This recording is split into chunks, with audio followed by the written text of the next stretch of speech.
உதயநிதி நீங்க எப்படி பார்க்கலாம்னாக்க நேத்து பிறந்தோன்னு இன்னைக்கு வரல. அவருக்கு 50 வயசு ஆகுது.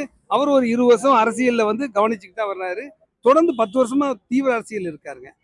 மத்த இப்ப விஜய் எடுத்துக்கிட்டீங்கன்னா அப்படி சொல்ல முடியாது. விஜய் வந்து 50 வருஷமா இருந்தவர் தான் இருக்காரு. ஆனா அவருக்கு என்ன அரசியல் விழிப்புணர்வு இருக்குங்க? அப்படி இல்லைங்க.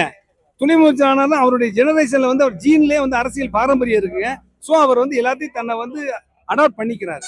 இவங்க வந்து விஜய்க்கு என்ன அரசியல் இருக்கு? அவருக்கு நடிகர்கள் அரசியல் தவிர வேற என்ன இருக்கு? எம்ஜிஆர் அப்படி இல்லை. எம்ஜிஆர் வந்து 20 வருஷம் அண்ணா கூட இருந்தாரு. 20 வருஷம் திமுக இருந்தாரு. 72ல தான் அவர் கட்சி ஆரம்பிச்சாரு. அவர் 62ல இல்ல 52ல இருந்து வந்து கலைஞரோட இருந்தவர். சும்மா நீங்க எம்ஜிஆர் பத்தி பேசாது. எம்ஜிஆர் சாதாரண வரல. எம்ஜிஆர் வந்தது காரணம் வந்து கலைஞர் தான் முக்கிய காரணம். கலைஞர் தான் அவரை ஹீரோ ஆக்குனாரு. கலைஞர் இல்லாட்டா எம்ஜிஆர் இல்லை இன்னைக்கு. அது தெரியாது உங்களுக்கு. ஜெயலலிதா அம்மா வந்து எம்ஜிஆர் கொண்டு வந்தாரு. அது ஒரு கவர்ச்சி அரசியல் தான். பட் அது வந்து அந்த காலத்தின் கட்டாயம் மாதிரி அப்போதைக்கு இருந்துச்சு. முழு வீடியோவை எங்களது யூடியூப் சேனலில் பார்க்கலாம்.